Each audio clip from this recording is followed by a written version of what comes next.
Hello and welcome to the program. My name is Michael Finney. Today, I am joined by close personal friend and returning guest, author Robert Dean. Would you like to say hello, sir? Howdy. How's it been? What have you been up to? It's been a while since we talked. I think the last release was that we interviewed for was about 2 years ago, and that's perhaps too long. Yeah, it seems like I think that's when Existential Thirst Trap came out. I don't remember. It's everything post 2020 is just kind of a fever dream. Reality is a new invention to me. But yeah, just been hanging out, got sober, you know, have just a slow existence into the world. Won a couple awards this year. Don't know what they are yet, but Congrats. thanks. I have a column at the Carter County Times. It's a small paper out of Carter County, Kentucky. I always wanted to have a weekly column, and this editor took a chance on me. And next thing we know, we won editorial awards from the state of Kentucky Press Association. The paper, I'm I love the fact that this little scrappy paper ran by like a husband and wife that does the work of their county. They took a chance on me and they have no huge financial backers. And these two people just walked away or will walk away with 10 awards this year. Like they're doing that level of good work in the eyes of like the press board of Kentucky against the papers in Lexington and, you know, the big money outlets. These people rely completely on their community and they're offering good journalism, which I'm very proud to be a part of because they let me say whatever I want and I won 2 awards. So I think that's really cool. Yeah. You know, I think that there are a lot of opportunities to explore journalism, reporting, perhaps in some cases, that is highlighting what is happening around us in the world without necessarily trying to contextualize the larger world, but really lifting up what's happening across the street. Yeah, I mean, I think that that's the goal of all things, really. I mean, when people talk about how you affect your communities or like the world we live in, a lot of that starts with who's your alderman, who's your comptroller. Like these people can't support the larger virus if you make like smart choices of who you're putting in office. Like you don't get to elect Trump unless you gave him the like machinery to get that far. So people need to like think about that, and that is a real call to paying attention. Like a national election, that's all bullshit, but like when you know who's putting money into like how your streets getting fixed, there's where the real power is. Well, I'm driving on those streets.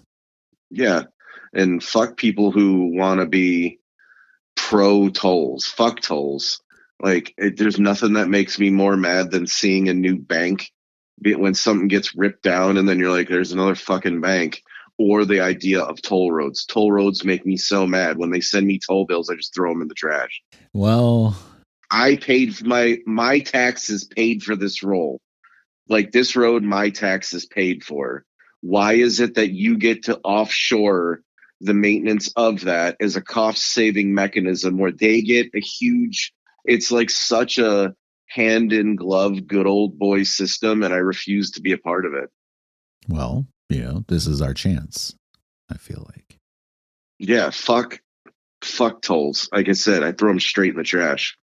How did Existential Thirst Trap perform for you? Just as a recap, you know, just to revisit the not necessarily all the details of our last conversation, but maybe look back at a report of things. It did well. It sold, I think I'm going to say give or take. It sold about 1,000, which isn't bad considering it was. I released it with, I mean, a comedy brand, and like they're not even a brand anymore. It's a comedy club now, and we did it. It's like they were a comedy production brand in Austin. Then they pulled out of Austin and they opened a comedy club in Fort Worth, and we just did this thing where I just wanted to be able to tell like my essays and stuff. It got incredible reviews. It sold 1,000 copies and it did okay. I mean, I'm proud of that little book, and maybe down the line, somebody will want to give it a wider release as my career develops. But I mean, it was a cool experience. I mean, I learned a lot about social economics of I do a lot of favors for people, and then when you expect for people to like do, shout outs for you, a lot of people don't do that shit. So that really soured me on some relationships I had. And, you know, you just learn the nature of one-sidedness, and I never forgot that experience. And so with this new book, I kind of have had a very different approach on how it like is getting released, how I'm promoting it, and how I look at success really. And so I was lucky enough to get the book into some interesting hands, and I did what I could with it. But, as a writer, there's only so much you can do in a world that's completely driven by just stupid bullshit all the time. I mean, we're surrounded by fucking idiots, so you gotta hope to like find your way into the zeitgeist any way you can. Bobby, am I doing enough shouting you out by having you on the podcast? Hey, that works for me. All right. I appreciate you. It's just I know a lot of really famous people, and a lot of those really famous people like took the book and were like, yeah, that's fucking cool, and just didn't do shit with it. And you're like, bro, thanks. It would cost you nothing. And when I say really I mean fucking like famous people. And it's like, would it hurt you to like say pick up my dude's book, or hey, I know this guy? Like, it doesn't cost you to make an Instagram story. You know what I mean? When a lot of times is like when, or even putting your post up into their Instagram story. Yeah, I Yeah, mean, it doesn't geez. a share doesn't cost you shit, and you got 500,000 followers, you got a couple of million followers. Break it off for people. I hate that. I fucking hate that insular bullshit of like people who don't.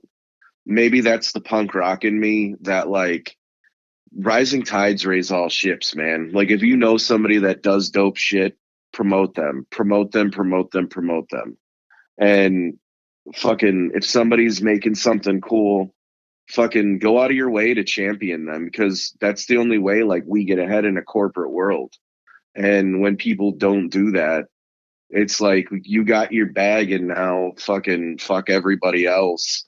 And I don't play with that shit. And that like really turned my perspective on people in a real way, that like I'm like, all right, I see what kind of dude you are. And those who like stuck their neck out, I'll always do the same for them. But those people, it's like, all right, man, I know who the fuck you are. We do. We're making a list. We're checking it twice. Yeah, just like Santa.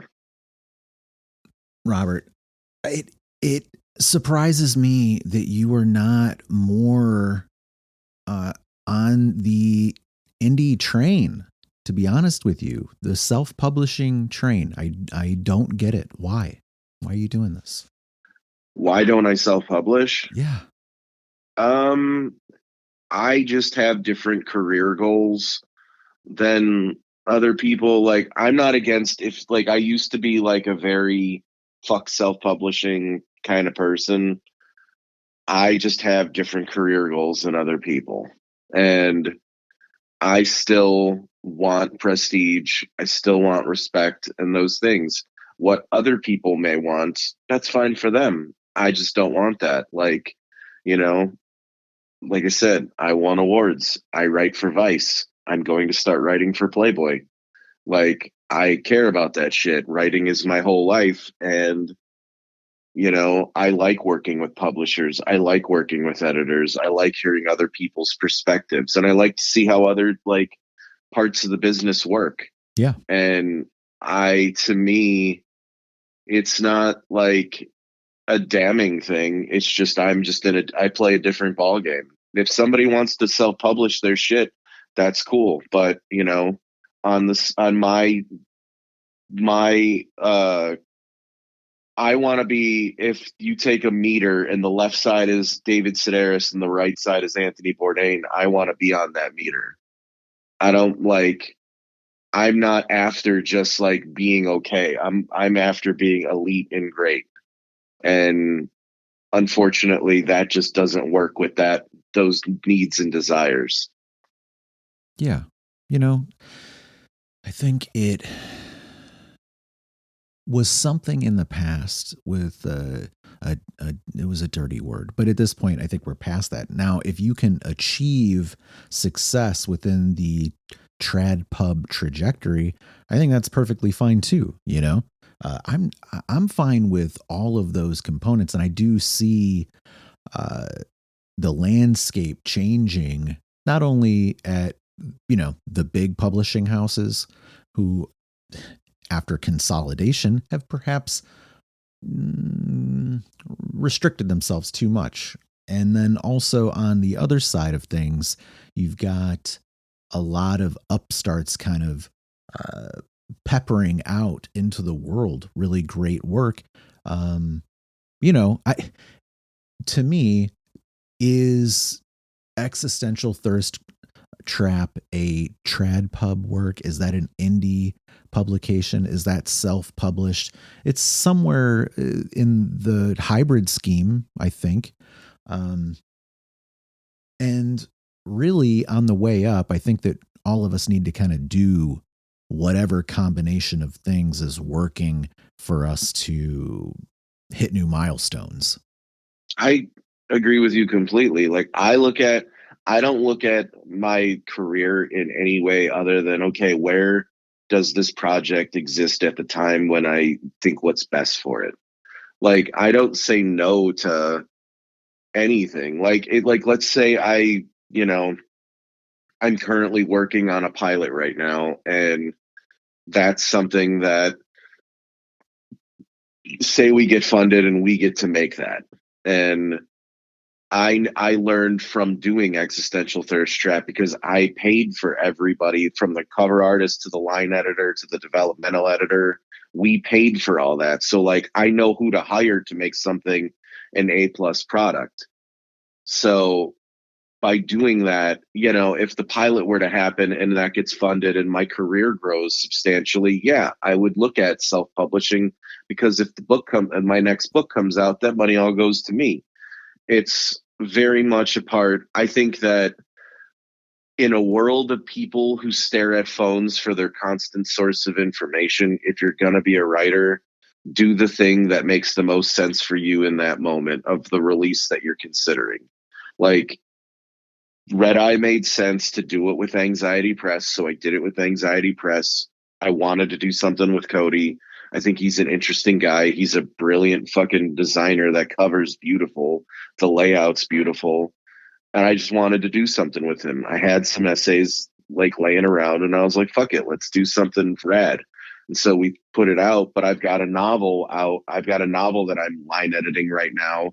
It's out with somebody, and then I'm going to submit it to agents because I feel like it's a very cinematic book. And I think that it could do well in the market and potentially be one of those things that maybe somebody options. But I know that book is too big to live in indie. It's too big and too thoughtful to live in the indie world. And if it doesn't make it into the big press universe, at least I tried. And if it does make it into the big press world, I got to play there once. And I look at everything as a one-off, and you just kind of do it. And then if it does or doesn't work, you move from there. I've got a politics book coming out, and that's going to be with Madness Heart Press. I mean, they all just hear that you're just doing your best to survive.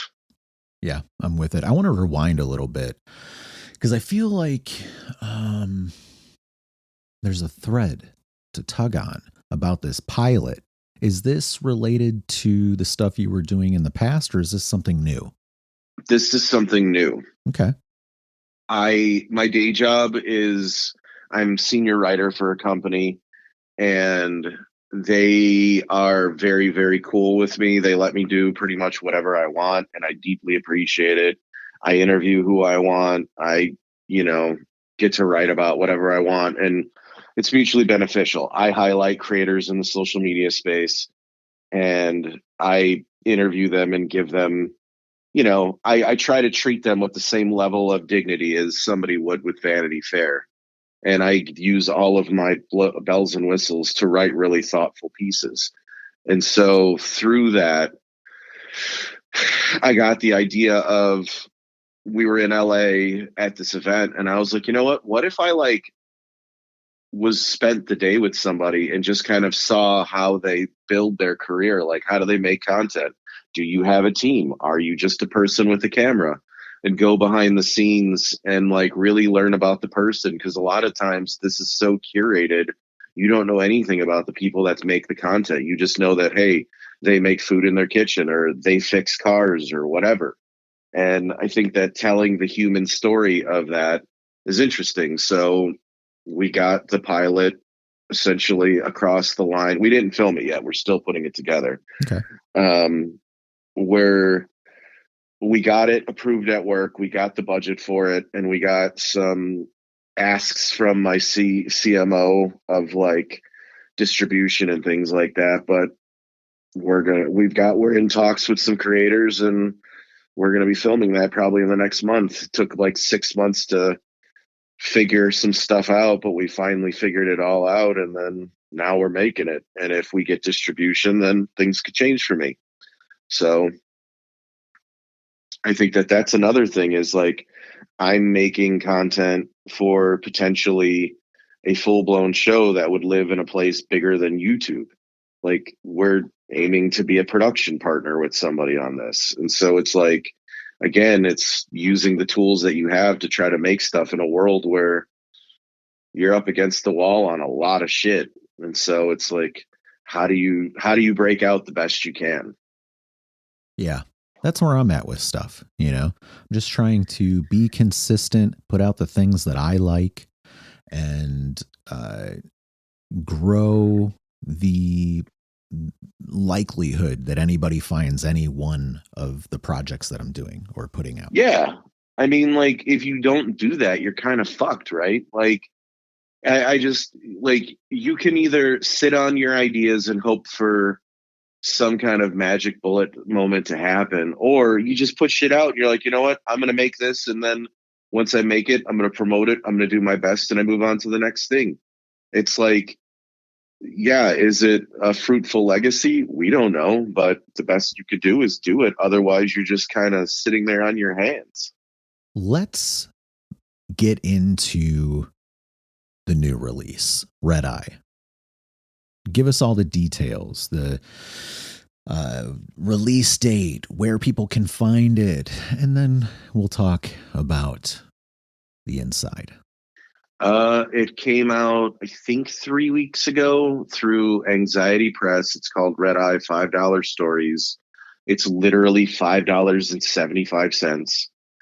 I had some essays that I hadn't put anything out for a while after Existential Thirst Trap, and I try to follow the Chuck Blaniak, you should have something out every 16 to 18 months. And I'm trying to be better at that, because I do always have my weekly column and journalism and stuff. So I'm always putting stuff out, but I was I need to put a book out. And I had some essays, and I got talking to Anxiety Press, and we decided to do it. But I was I want to do something that's cheap. I remember being a kid, and still I feel like this. Punk rock, a band would put out a 7-inch, and the 7-inch you could buy it for $5, $7 maybe. and it was always attainable. You could always afford to like pick up that 7 inch at a show or at a record store or whatever. And it was something you could have of the bands. You didn't have to like really, if you were strapped, it was there. And so like I wanted to do a book that felt like a 7 inch record, like something cheap that you could do. Like it wasn't for a money making venture for me. It was just to like, I don't know, I just want to do shit. And that's how I looked at it. I had some essays. I got sober like 19 months ago. Existential Thirst Trap was like all about how fucked up I would get and fall into that Hemingway Bukowski myth making thing of being the drunk writer. And then I got sober. And I've been sober for like 19 months now, and hopefully I can keep it going. I don't try to overpromise myself. I just do my best every day. And, I'm at this place in my career where I also get to travel a lot now, which was always, always, always a part of my wants as a writer, was to document what I see and experience in life. And I've been lucky enough to go places. And so the book is kind of like, here is some sobriety wisdom, and then here's what I experienced in, these faraway places. I went to Dublin, I went to Barcelona, and I went to London, and then I talk about my relationship to Chicago and things like that. And so I'm really proud of the mix, because some of it's like, I always try to like in all my essays, like either entertain, inform, and make you think, and then make you laugh. And I feel like I did it in this mix. And it's 575. No one feels like they were cheated. Everyone's like, you know what? It's $5. You can't even get a pack of smokes for $5. McDonald's doesn't cost $5 anymore. But I wanted to put something out where you could be like, it's 575. It's low stakes for everybody. And if you got Amazon Prime, it's free. I don't like Amazon, but this publisher only releases their shit through Amazon. So I'm at the behest of them, but everybody in the world uses it. So Yeah. go get it. Yeah. Love it. I'm glad to hear about all of the developments over the last, let's say 2+ years or so. I feel like you've emerged into a new plateau, a new S curve, perhaps. Yeah. I mean, I feel like I'm doing the best work of my life right now. Like, I feel like I can only get stronger and go up from here. What should we expect next from you? Are there things on your mind that you haven't talked about that you feel need to be expressed here today? Realistically, I don't think that there's anything that I need to express, but I'm just a curious person that I'm looking towards the future. I'm not like a big like like I'm not saying that I don't reflect, because that's what essay writing is, but I think that I'm always looking to the next horizon. When people ask me where's my favorite place, I'm like, I haven't been there yet. That's my standard answer. I haven't been there yet. I think the world is this utterly fascinating place. Like everywhere is interesting for 24 hours. And I stand by that. And there's nowhere I don't want to go. Like you could drop me off in Gaza right now and I'd be happy as hell. Not happy as hell of saying like I want to be surrounded by misery and rubble, but I would find stories and I would talk to people and get to know and get to hear their stories, which I love doing. And that's the kind of work I hope to be able to continue to do. And I want to do a book. I don't know what the scope of it's going to be. I don't know anything. I just know down the line, I want to do a book called The Working Class. And I want to talk to working class people. I want to know what makes a janitor happy. I want to know if you work at the airport, did you have different dreams than where you ended up? And if so, are you happy? Are you not happy? And I think that those kind of stories we need in an ever growing weird place that things can feel hopeless. And I also just want to explore the world as much as I can. Like, I want to go to faraway places and kind of write about it. That's where I'm at with things. And, I got the novel that I'm going to be shopping, and I've got another novel in mind that if people like them, fucking great, man. I would love people to like want to buy them and give me the opportunity to write more stuff like that. And if they do, they do. And if they don't, I'll find something else to do. I just kind of realized that living in an artist's life is, as long as my bills are paid and my kids are happy and my girlfriend is happy, all I can do is just keep knocking shit out. Well, Robert, good conversation. Glad to hear about the new release. Glad to hear about the plans for the future. Thank you very much. I hope that I get the opportunity to do more things, but at the same time, I hope the world gives me reasons to bitch less every week in my column. It doesn't seem like that's going to happen anytime soon, but a girl can dream. Hey, this has gone well, and we will talk again before too long. I appreciate it.